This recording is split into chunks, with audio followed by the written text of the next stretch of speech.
na anatomia sistêmica.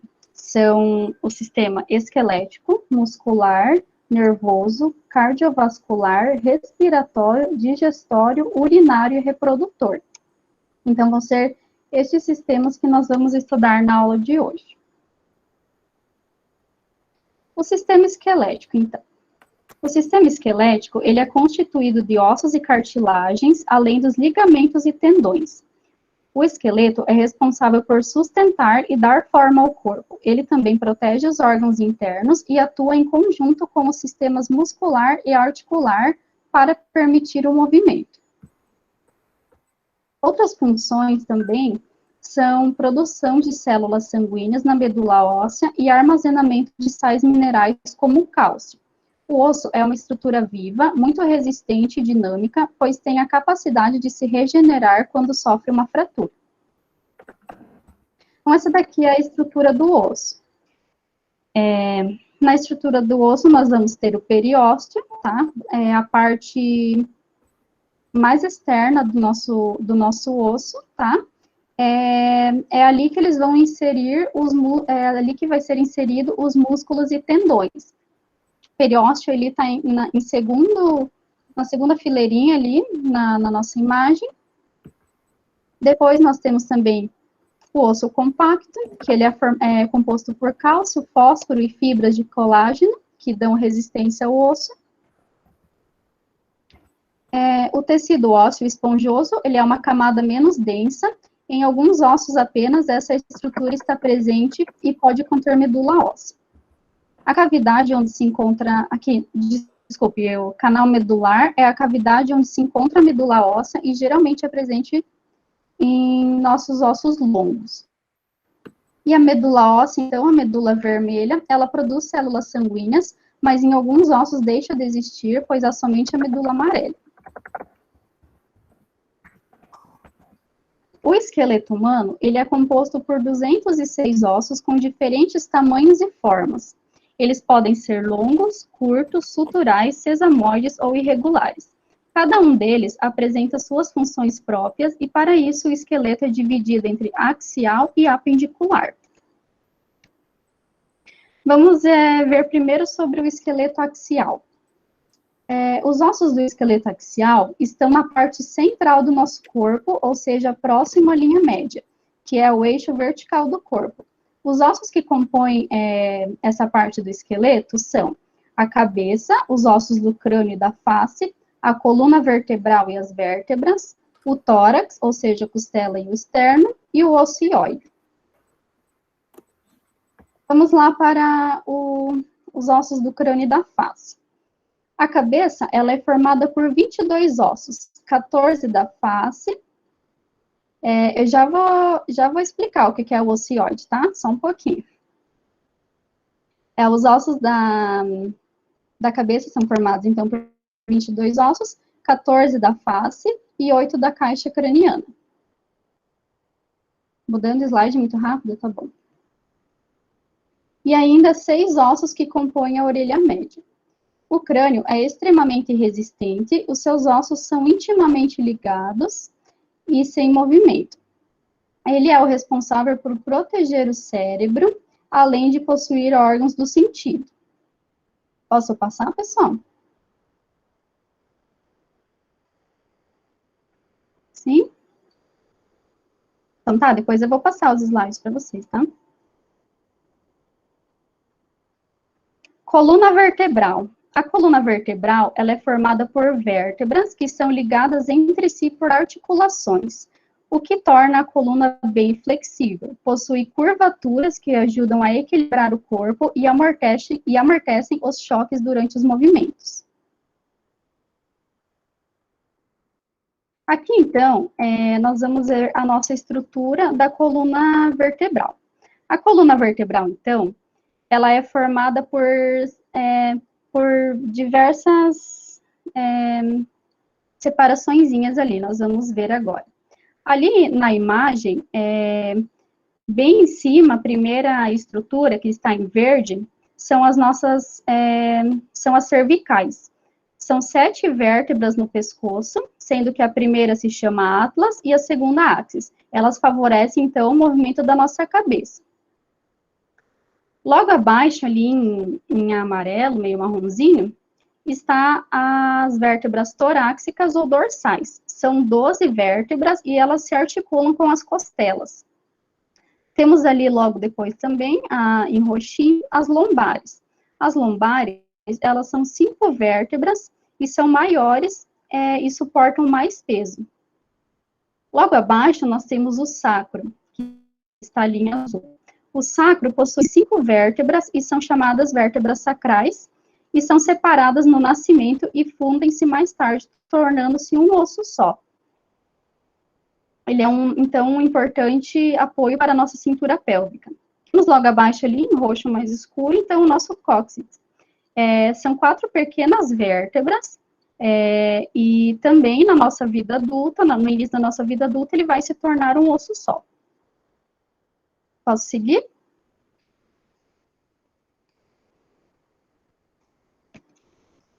Agora, vamos para o tórax. O tórax, ele é constituído por 12 pares de costelas ligadas umas às outras pelos músculos intercostais. São ossos chatos e encurvados que se movimentam durante a respiração. As costelas são ligadas às vértebras torácicas na parte posterior. Aqui, então, vamos observar a nossa estrutura do tórax. Os 7 primeiros pares de costelas são chamadas de costelas verdadeiras. Elas ligam-se ao osso externo. E as 3 seguintes ali, os 3 seguintes pares de costelas, são chamadas de costelas falsas. Elas são ligadas, então, entre si. E, por último, os 2 últimos pares são chamadas de costelas flutuantes. Elas não se ligam a nenhum osso. O externo, ali que as primeiras costelas são ligadas, ele é um osso plano que liga as costelas por meio de cartilagem. Posso seguir? Então tá, eu vou seguindo. Se qualquer coisa, vocês me avisam. Agora vamos ao ióide, então. O que é o ocioide? O ocioide, ele tem uma forma de U e ele atua como ponto de apoio para os músculos da língua e do pescoço, tá? Então, ele é ali, ó, como vocês conseguem observar na foto, ele é o osso ali que vai manter o ponto de apoio dos músculos da língua e do pescoço, tá bom? Esqueleto apendicular. O esqueleto apendicular inclui apêndices do corpo. Eles correspondem aos ossos do membro superiores e inferiores. Além disso, o esqueleto apendicular possui ossos que ligam ao esqueleto axial, as chamadas cinturas escapular e pélvica, além de ligamentos, juntas e articulações. Vamos, então, observar a nossa cintura escapular. A cintura escapular, ela não é ali na nossa cintura, na região pélvica, tá? É a cintura escapular ali formada na nossa escápula, que está ali perto do nosso ombro. A cintura escapular, ela é formada, então, pelas clavículas e escápulas.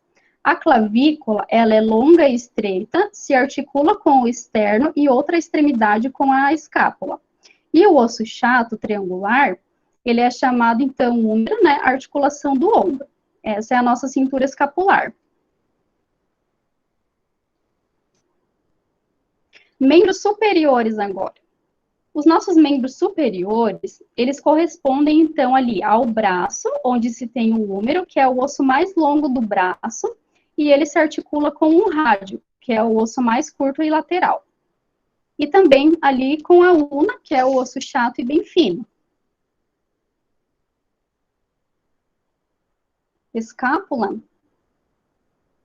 A escápula, ela vai ficar ali, logo atrás, assim, quando você coloca a mão no pescoço, um pouco para baixo, ali, como ali no nosso ombro, um pouco para baixo do ombro, ali vai ser a nossa escápula, beleza? Nunca escutei asinha de anjo, mas pode ser. Os membros superiores correspondem ali ao braço, tá? No nosso braço, então, que inclui a nossa mão, são 27 ossos divididos entre 8 carpos, 5 metacarpos e 4 falanges, tá? Vou deixar ali, depois vocês observem melhor a imagem, tá? Onde está ali a estrutura. Eu vou falar bem resumidamente para vocês, porque senão não vai dar tempo, é bastante coisa, tá? Agora, a nossa cintura pélvica. Agora sim é a nossa cintura ali onde nós estamos acostumados, ali na região da pelve. A nossa cintura pélvica, ela é formada por ossos do quadril, que são os ossos hiálicos, que constituem o ilho, o isco e o pubis, e são firmemente ligados ao sacro. A união dos ossos hiálicos, do sacro e do cóccix, formam a nossa pelve. Que nas mulheres é mais larga e menos profunda e com cavidade maior. Essa é a formação que permite a abertura da pelvis no momento do parto para a passagem do bebê. Então, a nossa cintura pélvica, ela difere do masculino para o feminino, tá? O feminino vai ter ali uma abertura de 80 a 85 graus e o masculino ali de 50 a 60 graus. O porquê ali eu já expliquei, né? Porque o feminino, ele vai permitir a passagem da criança quando ela vai nascer, na hora do parto, né? Ali nessa região é onde a criança vai sair. Membros inferiores agora. Os ossos dos membros inferiores são responsáveis pela sustentação do corpo e movimentação. E para isso, eles têm de suportar o peso e manter equilíbrio. Vamos lá, então. Ossos do membro inferior. Os ossos do membro inferior, então, são o fêmur, que é o osso mais longo do corpo e tem a cabeça arredondada para encaixar na pelve. A patela, que é o osso articulado com o fêmur. A tíbia, que suporta quase todo o peso da parte inferior do corpo. A fíbula, que é um osso mais fraco ligado com a tíbia, que ajuda a mover o pé. E os ossos do pé, então, que assim como o da mão, tem as suas divisões. São, então, 26 ossos que são divididos entre tarsos, metatarsos e falanges. Beleza? Alguma dúvida no sistema esquelético, pessoal? Tá bom. Vamos seguir, então, agora com o sistema muscular. O sistema muscular, então, ele é composto pelos diversos músculos do corpo humano. Os músculos são tecidos, cujas células ou fibras musculares possuem a função de permitir a contração e produção de movimentos. As fibras musculares, por sua vez, são controladas pelo nosso sistema nervoso, que se encarregam de receber a informação e respondê-la realizando a ação solicitada. Beleza? Aqui então estão alguns dos nossos músculos, né? Nós temos vários músculos. Não vamos entrar em detalhe específico em todos, porque são vários, né? Mas depois, quem tiver interesse, dá uma pesquisada. E quais são as funções, então, do nosso sistema muscular? O sistema muscular apresenta algumas funções que são fundamentais para o corpo humano. Entre elas estão estabilidade corporal, produção de movimentos, aquecimento do corpo, ou seja, a manutenção da temperatura corporal, preenchimento do corpo, como a sustentação, e auxílio nos fluxos sanguíneos. Grupos musculares.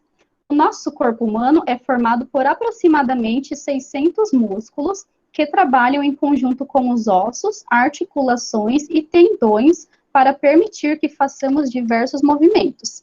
Eles são agrupados de uma seguinte forma: músculo da cabeça e do pescoço, músculo dos membros superiores e músculos dos membros inferiores, assim como o sistema esquelético. Sistema, então, ali dos músculos da cabeça e do pescoço. O grupo muscular da cabeça e do pescoço é composto por mais de 30 pequenos músculos. Vamos ver, então, ali alguns dos músculos da nossa cabeça. Temos ali o frontal, que acompanha ali na imagem, o primeiro é o frontal, que ali ajuda na movimentação do mastigar ou morder. Masseter, movimenta as mandíbulas. Esternocleidomastoide, que permite a cabeça girar ou inclinar para frente e para trás.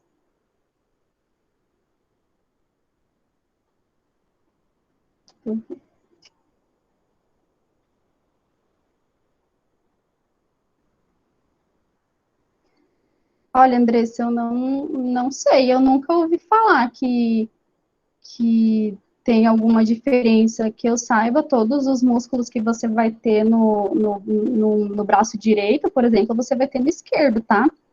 Pode ser, sim, que você tenha uma diferença de tamanho, alguma diferença, mas, assim, todos os que você vai ter, né, vai ser igual no outro, tá? Não sei se eu respondi a sua pergunta.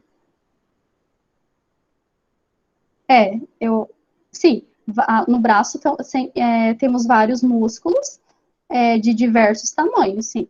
Mas, assim, nos dois braços vai ser a mesma quantidade e o mesmo tamanho de músculo. Beleza?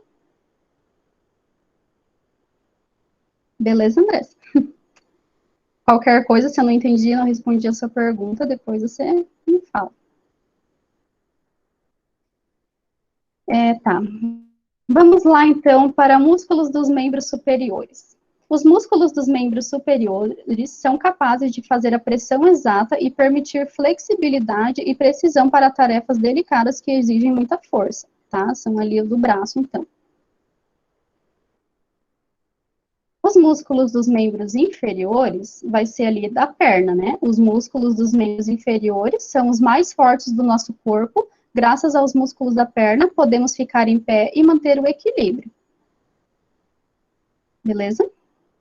Não vou entrar em detalhe com vocês, tá? Porque é isso que vocês precisam saber, tá? Não precisam saber o nome de cada músculo, tá? Depois, quem tiver interesse. Sim, seriam estriados esqueléticos, sim. Depois a gente vai comentar isso também, acho que daqui a pouquinho. Tipos de músculos. Os músculos apresentam diferença de tamanho, forma e função.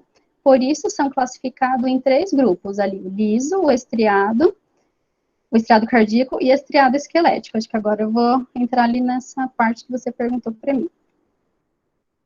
Os músculos lisos, eles são aqueles que possuem contração involuntária. Eles são localizados nas estruturas ocas do corpo, ou seja, estômago, bexiga, útero, intestino, além da pele e dos vasos sanguíneos. E a sua função é assegurar a movimentação dos órgãos internos, tá? Esse é o músculo liso.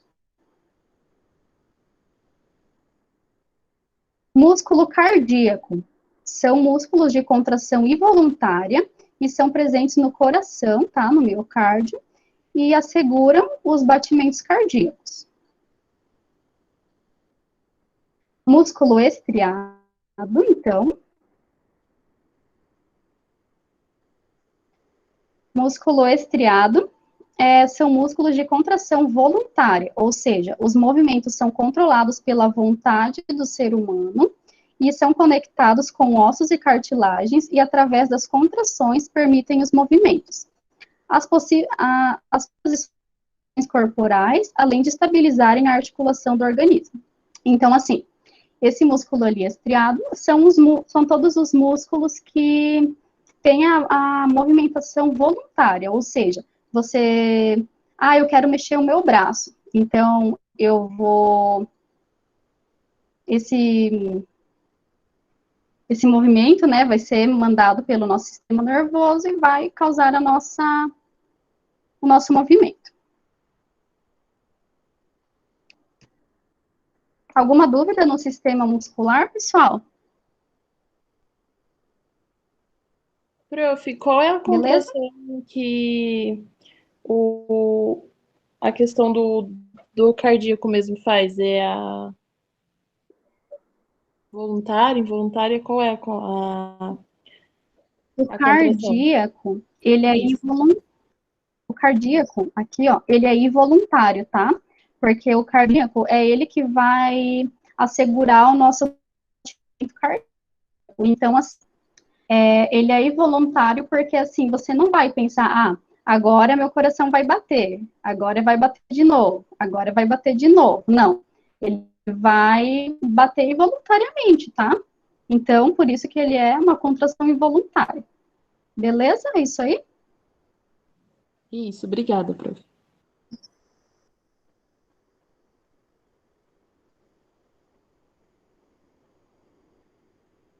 Olha, Ana, não sei se eu vou saber te responder isso, mas assim, os músculos, quando você está dormindo, eles vão relaxar, né? Então, às vezes, alguns espasmos que você está dizendo pode ser a movimentação involuntária, né? Pode ser que muitas vezes é ligada ao nosso cansaço físico, tá?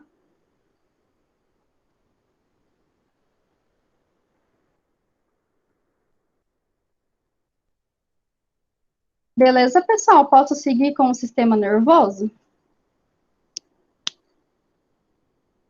Beleza? Qualquer coisa no final, se vocês Pode. tiverem ainda mais alguma dúvida, tá? Vamos então para o nosso sistema nervoso. Peraí, deixa eu ver a pergunta.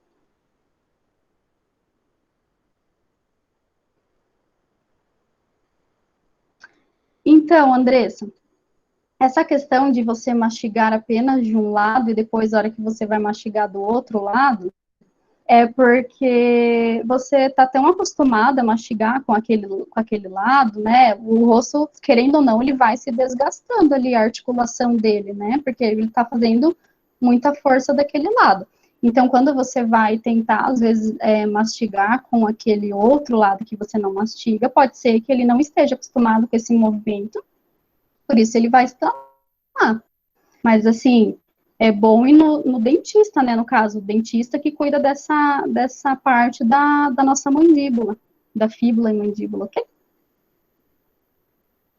Beleza? Mais alguma coisa? Então tá. Vou seguir então com o nosso sistema nervoso.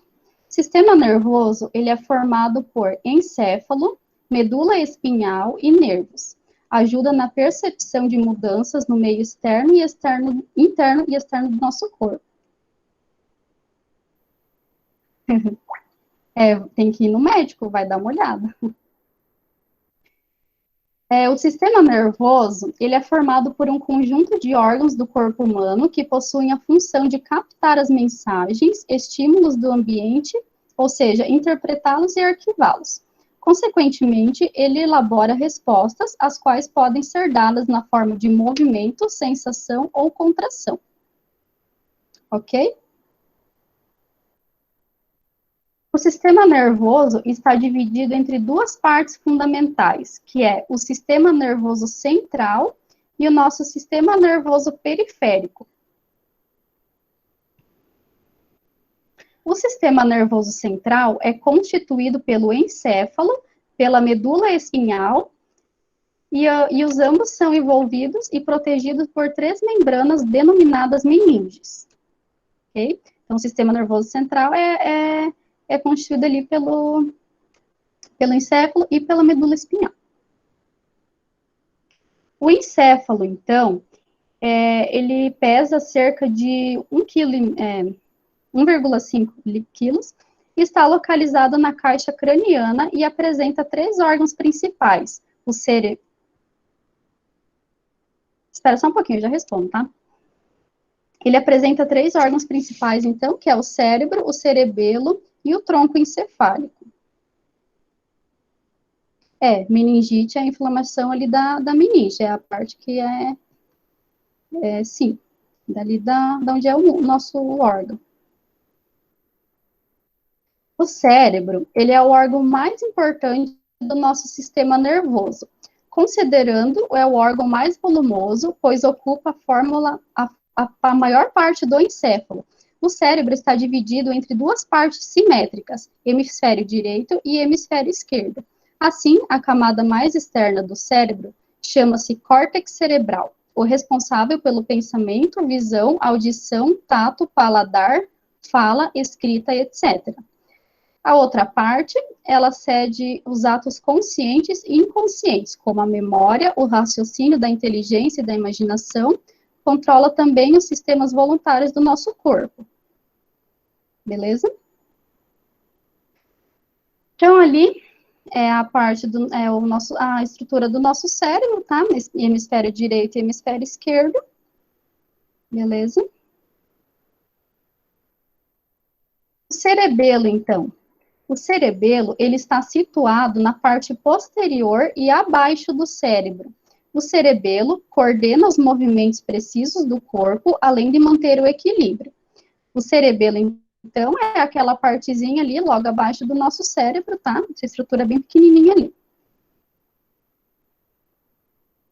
Ainda no sistema nervoso central, temos, então, o tronco encefálico. O tronco encefálico é localizado na parte inferior do encéfalo, desculpa. Ele produz os impulsos nervosos do cérebro para a medula espinhal e vice-versa, além de produzir os estímulos dos nervos e controlam as atividades vitais, como os movimentos respiratórios, batimentos cardíacos e reflexos, como a tosse, espirro ou deglutição.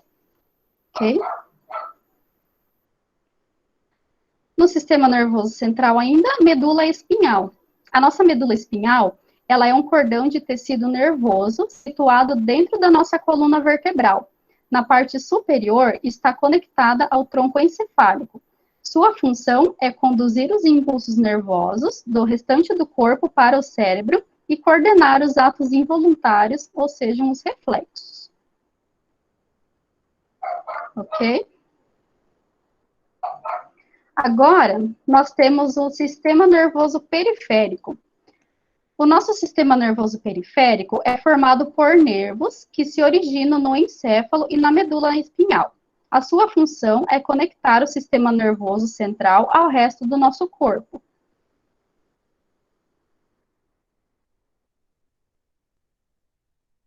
Sistema nervoso periférico, então, possui nervos cranianos que se distribuem-se em 12 pares e saem do encéfalo.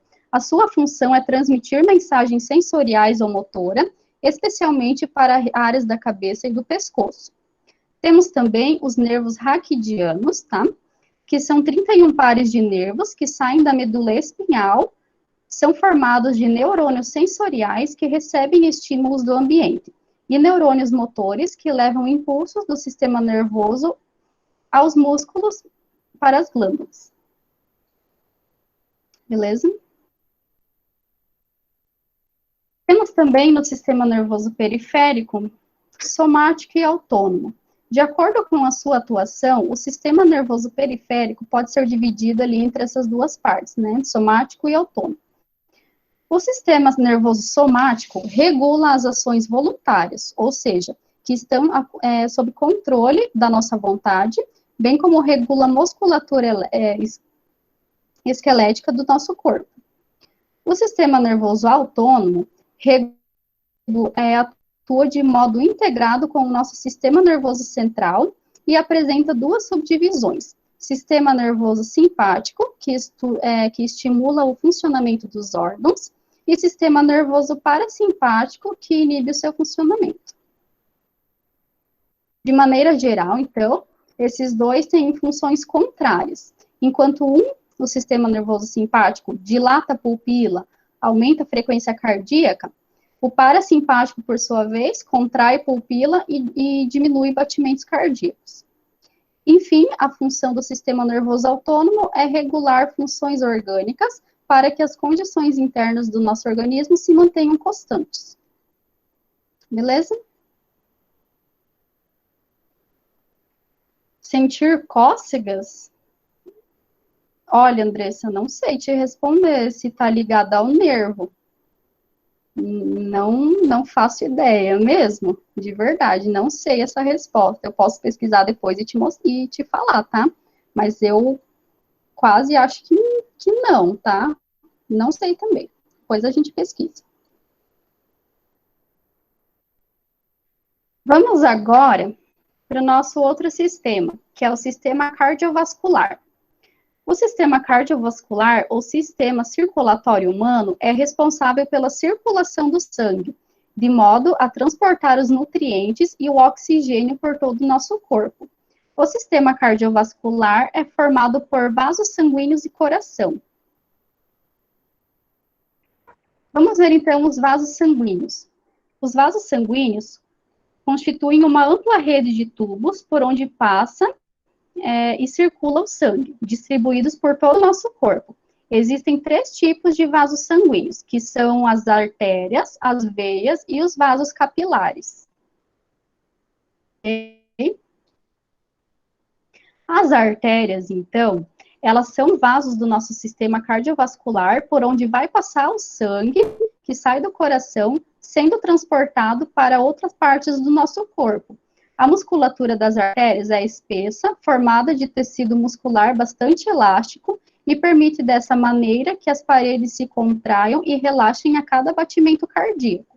Então, ali as nossas artérias é o que é responsável por conduzir ali o sangue para o nosso corpo. As veias. As veias são vasos cardiovascular que transportam o sangue em diversas partes do nosso corpo de volta para o nosso coração. A parede é mais fina do que as artérias e, portanto, o trânsito do sangue é mais lento. Importante também destacar que maior parte das veias jugular, safena, cerebral e diversas outras transporta o sangue venoso, ou seja, rico de gás carbônico. As veias pulmonares transportam o sangue arterial oxigenado dos pulmões para o coração. Beleza? E agora, os nossos vasos capilares. Os vasos capilares são ramificações microscópicas de artérias e veias, que interligam o nosso sistema cardiovascular, formando uma rede de comunicação entre artérias e veias. Suas paredes são constituídas por uma camada finíssima de células que permite a troca de substâncias, nutriente oxigênico e gás carbônico, do sangue para as células e vice-versa.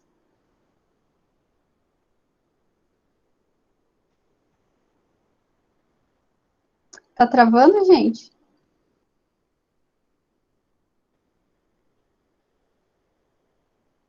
Tá beleza? Eu posso continuar ou tá travando muito? Mônica, talvez você só desligue a tua imagem, que talvez já ajuda, né? Tá bom, só um pouquinho, então. Adorei o gato da Letícia. Como que é o nome, Letícia? Meg e Olaf. Ah, que legal.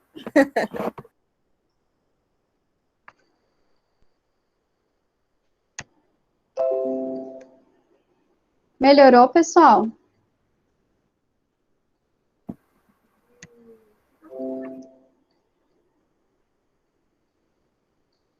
Tá. Posso continuar, então? Então tá. Vamos agora para o coração. O coração é um órgão do sistema cardiovascular que se localiza na caixa torácica, entre os pulmões. Possui a função de bombear o sangue através dos vasos sanguíneos para todo o corpo. Okay? O coração é oco e musculoso, envolvido por uma membrana denominada pericárdio. E internamente, as cavidades cardíacas são revestidas pela membrana chamada endocárdio. Suas paredes são constituídas por um músculo, o miocárdio, sendo o responsável pela contração do coração. Ok? O miocárdio, então. O miocárdio apresenta internamente 4 cavidades, 2 superiores, denominadas átrios, direito e esquerdo, e 2 inferiores, denominadas ventrículos, direito e esquerdo. Os ventrículos possuem paredes mais grossas do que os átrios. O átrio direito comunica-se com o ventrículo direito, e o mesmo acontece do lado esquerdo. Porém, não há comunicação entre os dois. Ok? Beleza no sistema cardiovascular? Vamos, então, para o sistema respiratório. Sistema respiratório é o conjunto dos órgãos responsáveis pela absorção do oxigênio do ar pelo organismo e da eliminação do gás carbônico retirado das células. Nosso sistema respiratório é formado pelas vias respiratórias e pelos pulmões.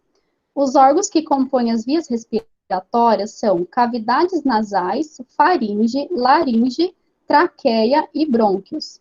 Cada um dos órgãos do nosso sistema respiratório ajuda a manter o equilíbrio do organismo. Ok? A troca gasosa, então. Quando expiramos o ar atmosférico, que contém oxigênio e outros elementos químicos, ele passa pelas vias respiratórias e chega aos pulmões. É nos pulmões que acontece a troca do dióxido de carbono e oxigênio, e graças aos músculos respiratórios que este órgão cria forças para o ar fluir. Com tudo isso, a partir de estímulos e comandos do sistema nervoso central.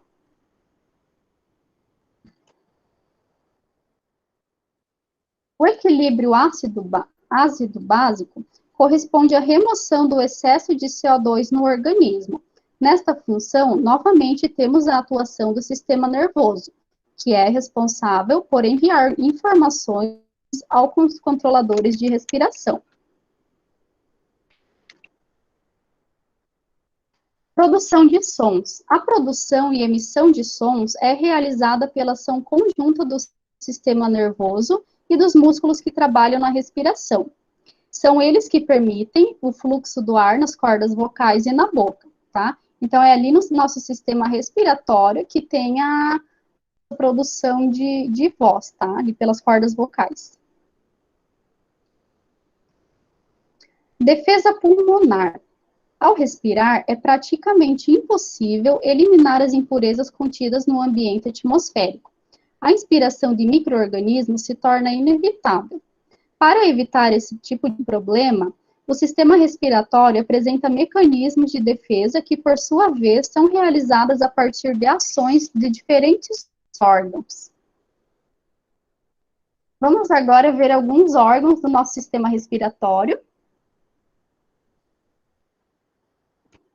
O primeiro deles é a cavidade nasal, cavidades nasais, né? As cavidades nasais são dois condutos paralelos revestidos de mucosa e separados por um septo cartilaginoso que começam das narinas e terminam na faringe. Então, ali a nossa cavidade nasal, resumindo, são ali a entrada do ar, né, do nosso nariz. No interior das cavidades nasais, existem pelos que atuam como filtro de ar, retendo impurezas e germes, garantindo que o ar chegue limpo aos pulmões. A membrana que reveste as cavidades nasais contém células produtoras de muco que umidificam o ar. Ela é rica em vasos sanguíneos que aquecem o ar que entra no nariz. Ok, posso continuar? Vamos lá, então, agora, continuando com a nossa faringe. A faringe, ela é um túbulo que serve de passagem tanto para alimentos quanto para o ar. Portanto, se faz parte do sistema respiratório e do sistema digestório.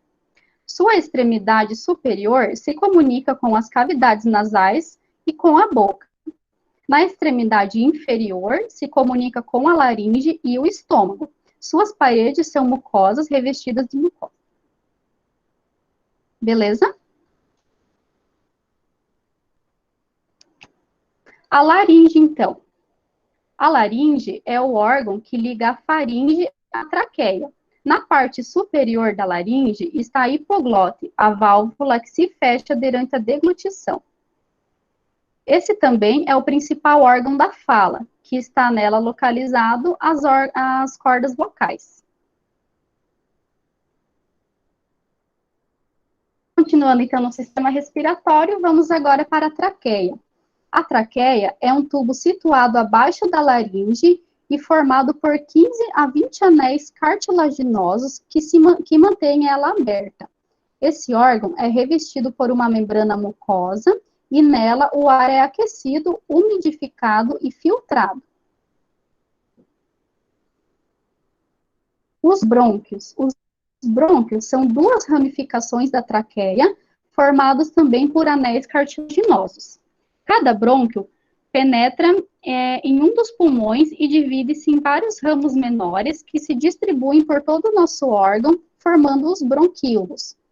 Os brônquios se ramificam e subdividem-se várias vezes, formando uma árvore brônquia. Tá? Então, ali os brônquios vão ser responsáveis por levar ali o oxigênio para os nossos pulmões. Essa ali, então, é um corte transversal da nossa traqueia.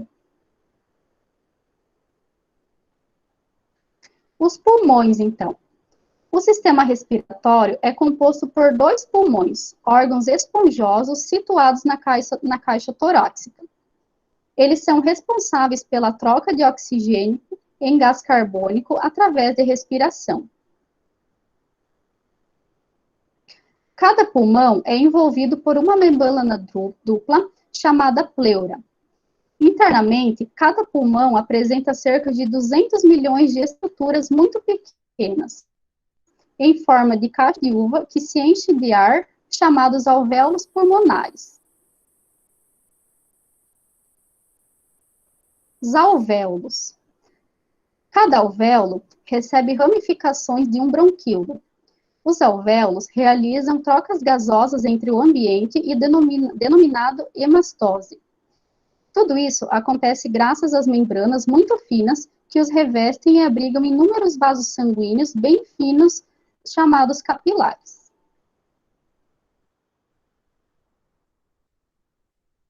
Agora vamos falar um pouquinho sobre algumas doenças infecciosas do nosso sistema respiratório.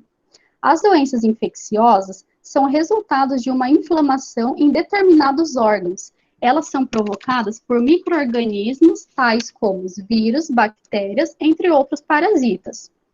O processo infeccioso pode ser desencadeado também por substâncias tóxicas, como a fumaça tóxica do cigarro, que é o que acontece no efizema, uma doença degenerativa crônica, geralmente desencadeadora por causa do tabagismo. Dentre as doenças infecciosas, as que mais se destacam são gripe, resfriado, tuberculose, pneumonia e efizema pulmonar. Agora também nós temos doenças alérgicas. O sistema respiratório também é atacado por doenças alérgicas, que resultam na hipersensibilidade do órgão de determinado agente, por exemplo, poeira, medicamento, cosmético, pólen e etc. Como exemplo de doenças alérgicas, nós podemos destacar a rinite, a bronquite e a asma. Aqui eu peguei do site do Brasil Escola um mapa mental do nosso sistema respiratório. Depois vocês podem olhar e copiar para vocês poderem estudar melhor ali cada função do nosso órgão do sistema respiratório, beleza? Posso continuar com o sistema digestório? O nosso sistema digestório é também conhecido como sistema digestivo ou aparelho digestivo. Ele é formado por um conjunto de órgãos que atuam no corpo humano. A ação desses órgãos é relacionada ao processo de transformação do alimento na absorção de nutrientes. Tudo isso acontece por meios mecânicos e químicos. O sistema digestório divide-se em duas partes. Uma delas é o tubo digestório, propriamente dito, antes conhecido como tubo digestivo. Ele se divide entre 3 partes, o alto, o médio e o baixo. A outra parte corresponde aos órgãos anexos. Temos aqui, então, a nossa divisão.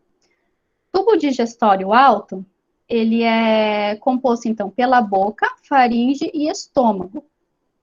O nosso tubo digestório médio é composto pelo estômago e intestino delgado, tubo digestório baixo, intestino grosso, e órgãos anexos são glândulas salivares, dentes, línguas, pâncreas, fígado e vesícula biliar.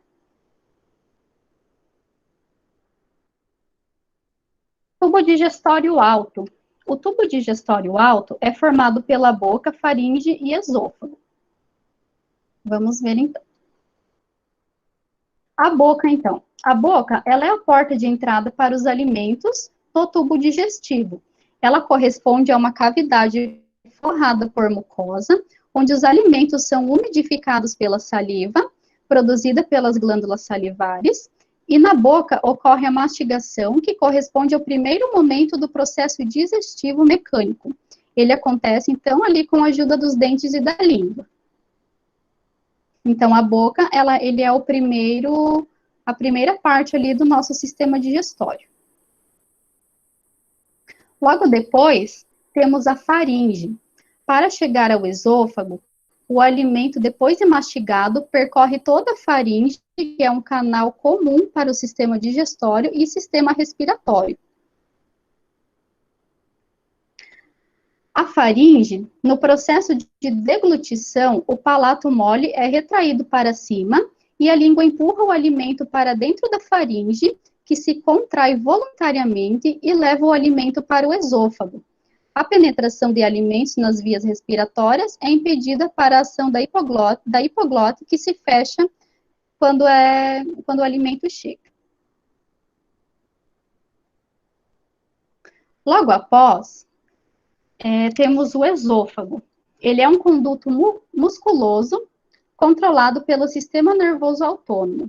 É por meio de ondas de contrações, conhecidas como peristaltismo ou movimentos peristálticos, que o conduto musculoso vai espremendo os alimentos e levando em direção ao estômago.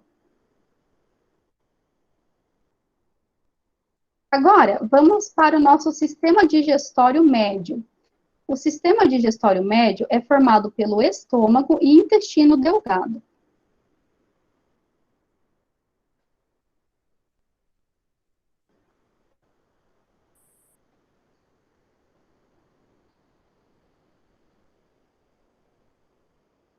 Quando a pessoa se engasga com um alimento, Letícia, quando ela se engasga com um alimento, a traqueia ali, desculpe, a nossa faringe ali, né, onde vai entrar o alimento, como o alimento é muito grande para esse canal, ou muito pastoso, pode ser que ele fique, assim, de certo, entalado, né, não sei se é a palavra certa, mas o que acontece é que ele vai ficar preso ali, não vai conseguir descer para o nosso esôfago, e vai acontecer a asfixia, no caso, né? Beleza?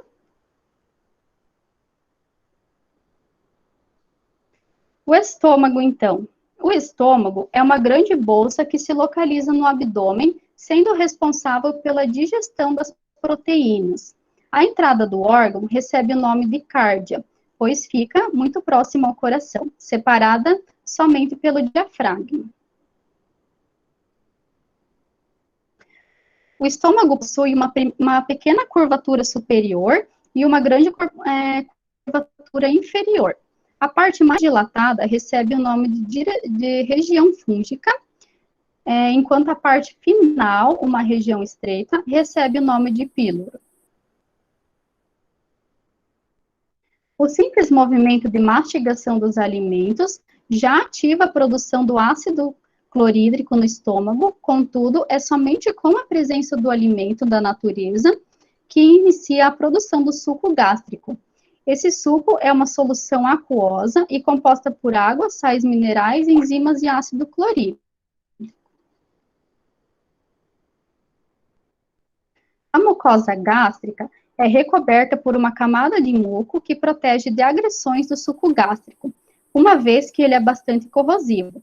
Por isso, ocorre um desequilíbrio na proteção. O resultado é uma inflamação da mucosa, gastrite ou surgimento de feridas chamadas úlceras.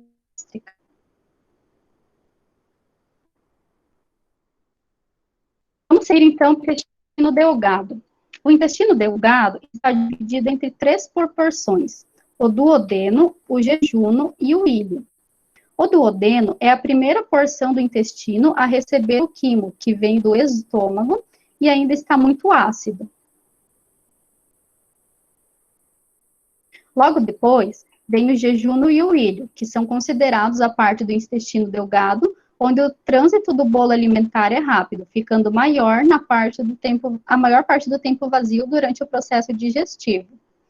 Por fim, ao longo do intestino delgado, depois que todos os nutrientes foram absorvidos, eles vão para o nosso intestino grosso.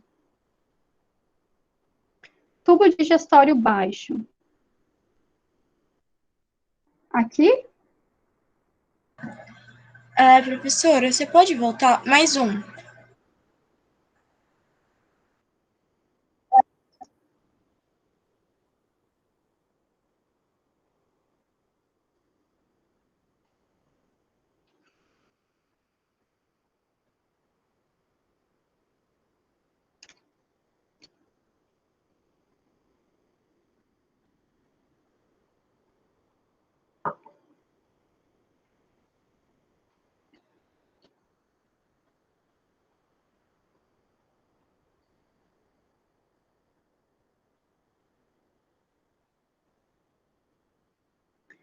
Sim, o duodeno é a parte que vai receber o suco gástrico, sim.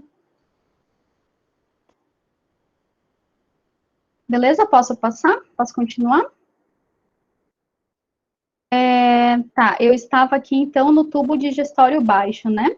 O tubo digestório baixo é formado pelo intestino grosso, que possui os seguintes componentes: seco, cólon ascendente, transverso, descendente e a curva sesamoide e o reto.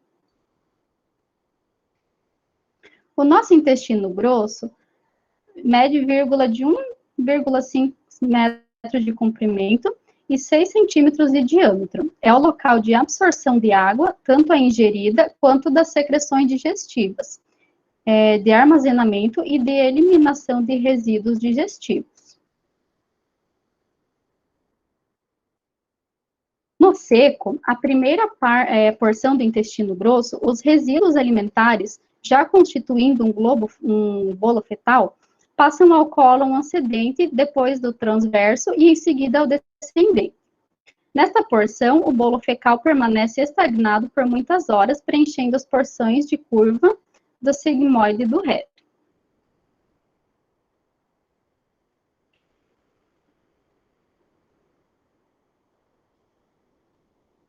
Sim, é isso aí.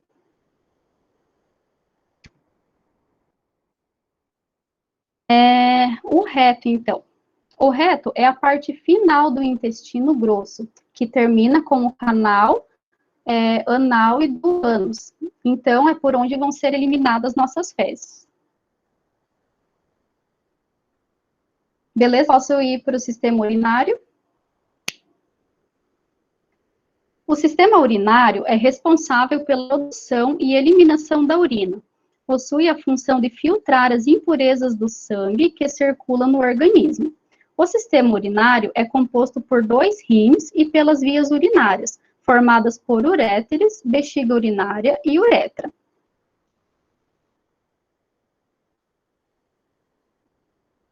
Sim, é o que recebe a bile, isso.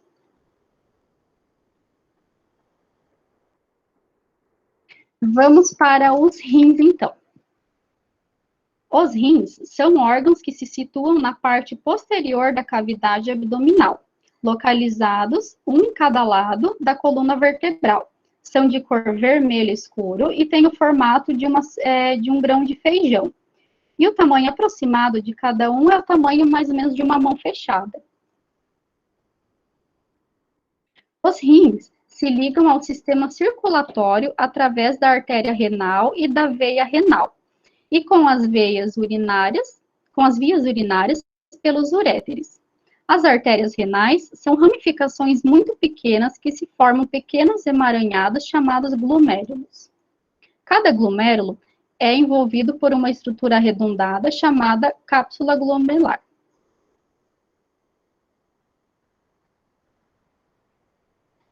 Néfron. A unidade básica de filtragem do sangue é chamada néfron, que é formada pelos glomérulos por uma cápsula glomerular de tributo renal. Então, ali, o néfron, ele é forçado pela pressão sanguínea, parte do plasma, então, dissolvida em sais minerais, ureia, desculpe. Só um pouquinho, agora eu me perdi onde é que eu estava. Deixa eu ver a pergunta primeiro.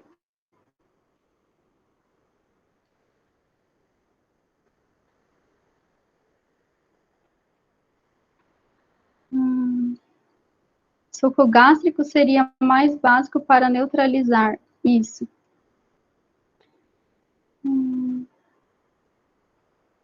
Sim, a bile é onde tem o ácido, sim.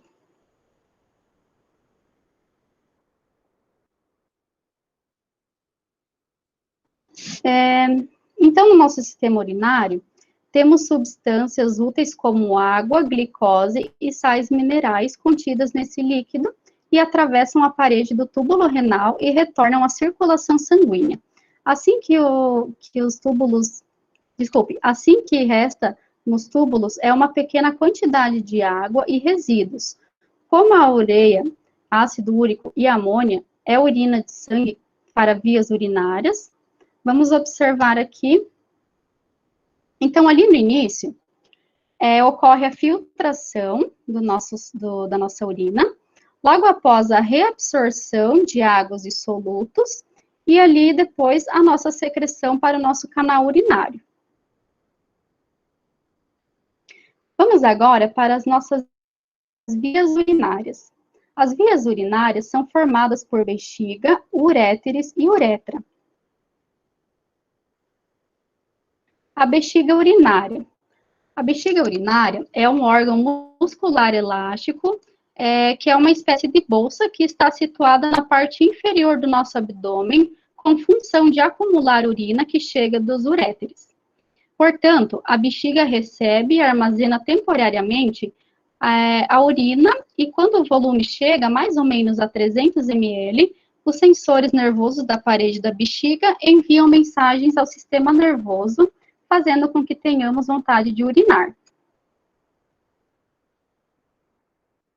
Na parte inferior da bexiga, encontra-se um esfíncter, um músculo circular que se fecha na uretra e controla a micção. Quando a bexiga está cheia, o esfíncter se contrai, empurrando a urina em direção à uretra, onde é lançada para fora do corpo. A capacidade máxima de urina que a bexiga suporta é de aproximadamente 1 litro.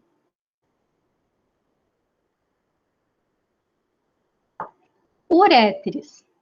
Os uréteres são 2 tubos de aproximadamente 20 centímetros de comprimento cada, que produz a urina dos rins para a bexiga. Já a uretra é um tubo muscular que conduz a urina da bexiga para fora do corpo. A uretra feminina mede cerca de 5 centímetros de comprimento e transporta somente a urina. Já a uretra masculina mede cerca de 20 centímetros e transporta a urina para fora do corpo e também o esperma. Os canais urinários, então. O sistema urinário masculino se difere do feminino na medida em que a uretra conduz a urina da bexiga para o exterior. Ele também é utilizado para a liberação do esperma no ato da ejaculação. Dividida entre 3 partes, prostática, cavernosa e membranosa, a uretra masculina mede aproximadamente 20 centímetros e estende-se no orifício uretral interno da bexiga e externamente do pênis.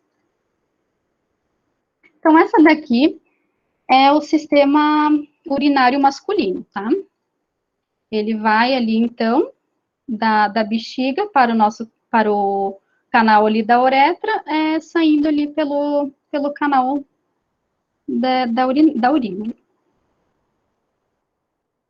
Já o canal do sistema feminino, ele se estende da bexiga ao orifício externo do vestíbulo. Ele é bem menor do que o masculino, medindo aproximadamente 5 centímetros. Essa característica da anatomia feminina, canal da uretra curto, facilita a ocorrência de infecções urinárias das mulheres. Então, esse aqui é o canal feminino o sistema urinário feminino. Beleza, pessoal? Posso ir para o sistema reprodutor?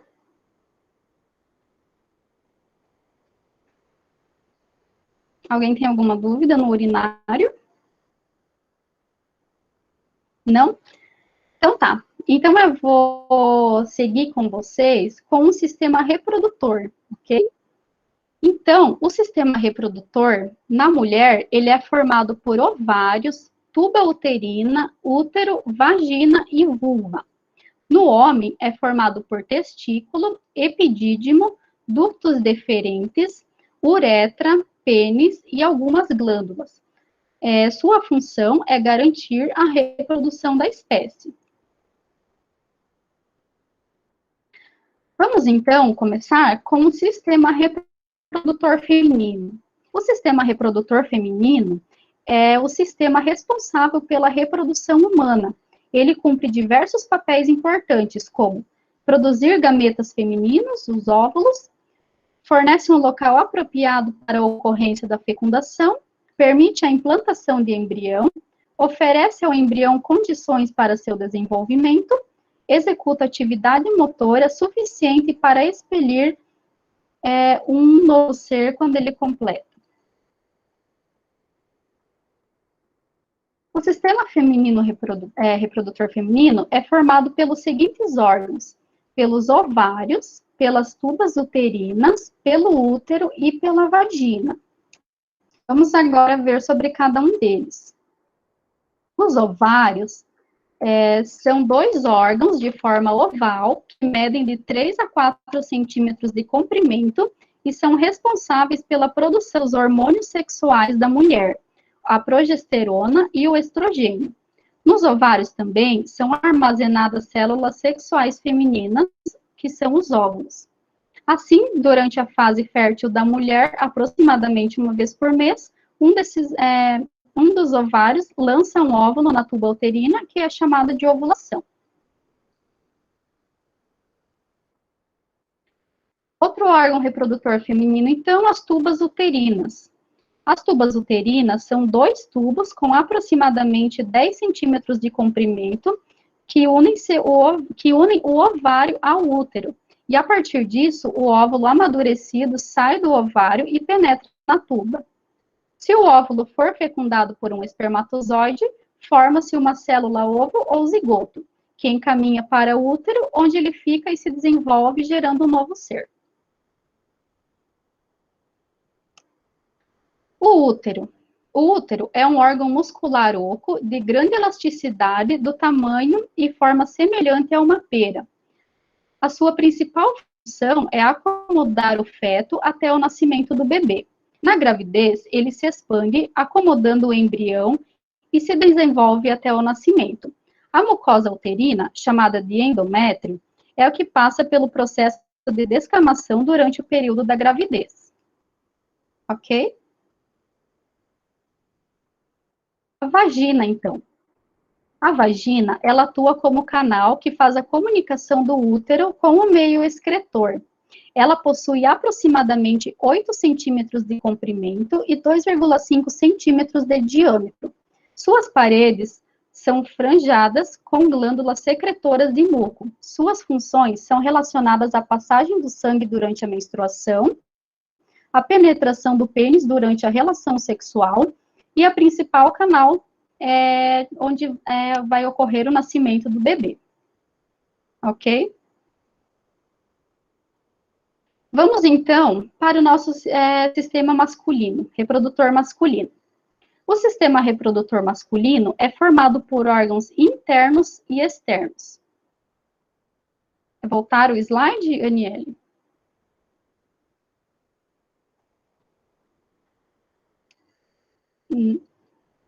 Onde vocês estão vendo agora? Em qual slide vocês estão vendo?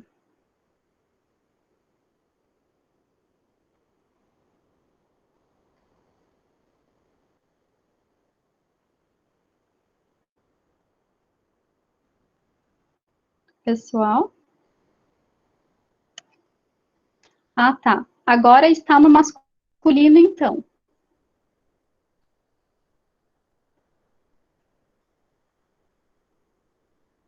Tá bom. Então, vamos para o masculino. O sistema reprodutor masculino é formado por órgãos internos e externos. Eles passam por um lento amadurecimento, concluindo-se na puberdade, ou seja, quando as células sexuais ficam disponíveis para originar outro ser. Sim, eu vou mandar o slide para vocês depois, tá? Podem ficar tranquilos. Passou o slide, pessoal? Estão vendo o sistema reprodutor masculino?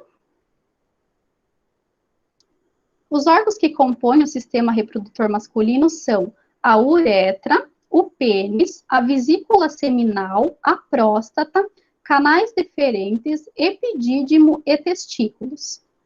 Vamos ver sobre cada um deles agora. Os testículos, então. Os testículos são duas glândulas de forma oval que estão situadas na bolsa escrotal. Na estrutura de cada testículo encontram-se tubos finos e anovelados chamados túbulos seminíferos. Nos testículos são produzidos os espermatozoides, as células reprodutoras, ou sejam, gametas masculinos, durante o processo chamado espermatogênese, além de diversos hormônios. Então, ali nos testículos é onde é formado os hormônios que vão dar as características masculinas, como a barba, a voz grossa, entre outras características que nós conseguimos observar. Epidídimos, conseguem ver o slide? Destravou? Os epidídimos são canais alongados que se enrolam e recobrem posteriormente a superfície de cada testículo. Eles correspondem ao local onde os espermatozoides são armazenados. Canal deferente. O canal deferente é um tubo fino e longo que sai de cada epidídimo.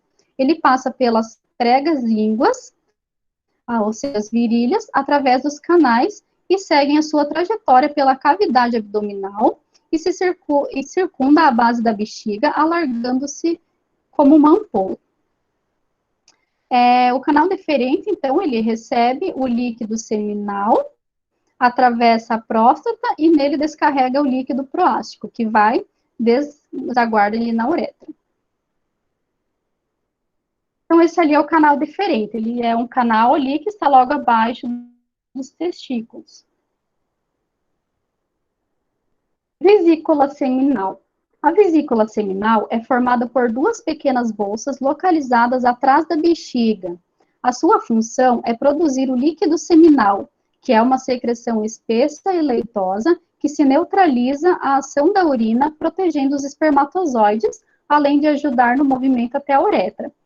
O líquido seminal também ajuda a neutralizar a acidez da vagina durante a relação sexual, evitando que os espermatozoides morram durante o caminho até os óvulos. Então, essa ali, onde está a flechinha, então, a vesícula seminal ali do sistema reprodutor masculino.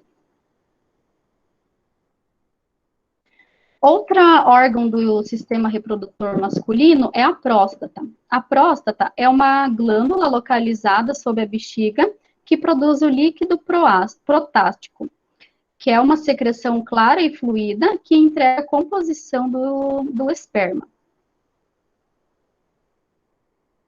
A uretra é um canal que, para os homens, serve como sistema urinário e como sistema reprodutor.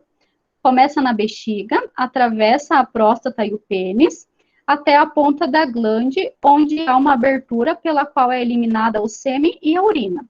Importante ressaltar que a urina e esperma nunca são eliminados no mesmo tempo, graças à musculatura da bexiga, que entra da uretra e impede que isso ocorra. Por último, então, sistema reprodutor masculino, o pênis. O pênis é um órgão cilíndrico externo que possui dois tipos de tecido, tecido cavernoso e esponjoso. Através do pênis são eliminados a urina e o sêmen. Pessoal, alguém tem mais alguma dúvida sobre os sistemas que eu expliquei agora?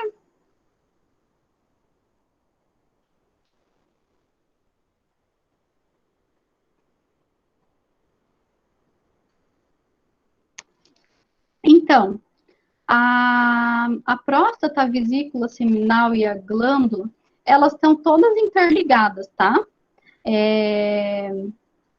Todas elas vão ter a função ali de regular a formação do espermatozoide, tá? mas elas estão interligadas entre elas, ok? Pessoal, mais alguém? Tem alguma dúvida? Eu deixei aqui para vocês, no final do slide, um link.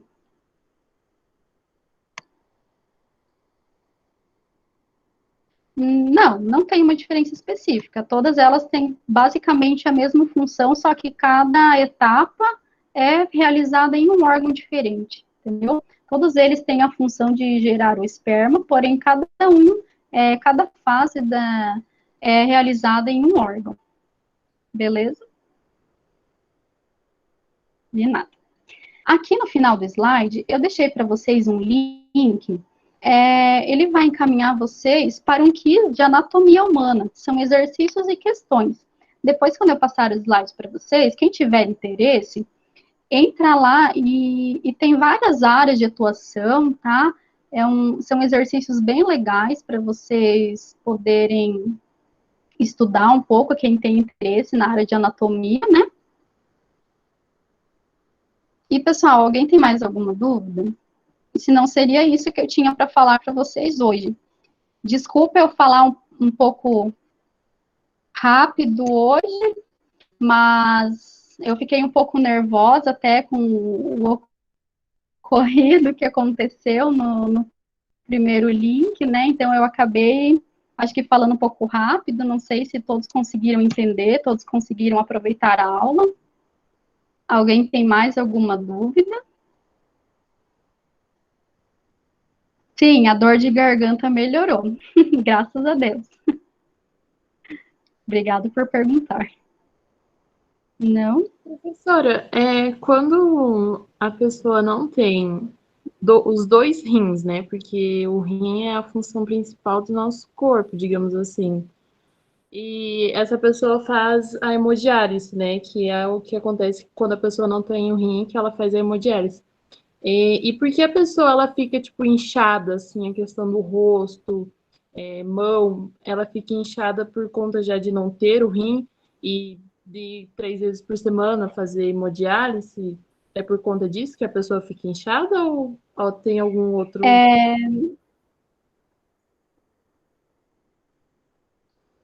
Então, Letícia, eu acho que a questão dela ficar inchada pode ser em questão dos medicamentos que são colocados na hemodiálise, mas também muito ligado aos hormônios, tá?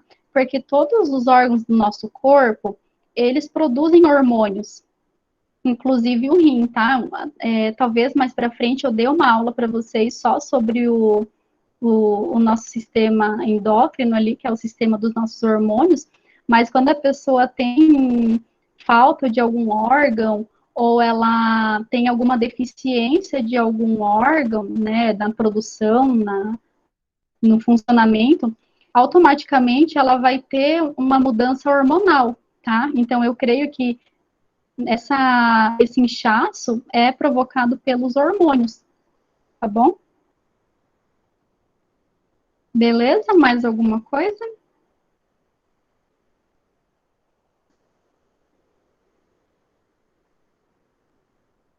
Sim, eu posso mandar o link, só um pouquinho, só deixa eu abrir o slide de novo.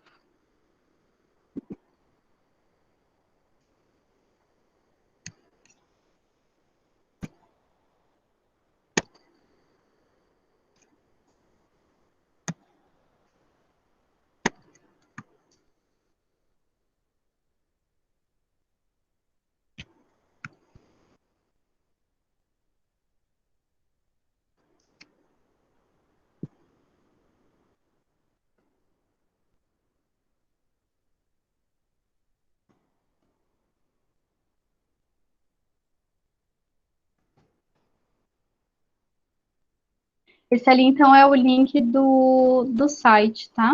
Que tem o quiz ali de anatomia.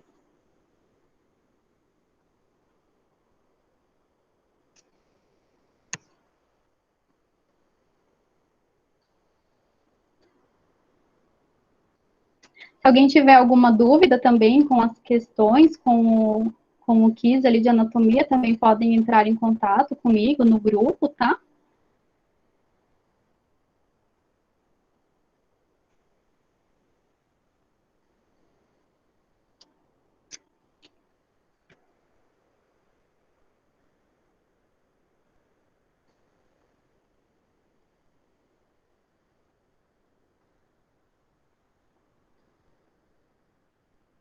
De nada, pessoal.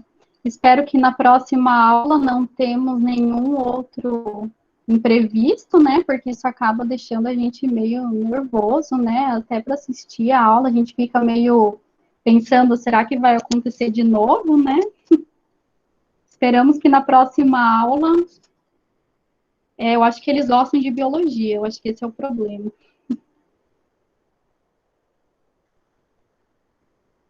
É. Até mais, gente. Boa noite.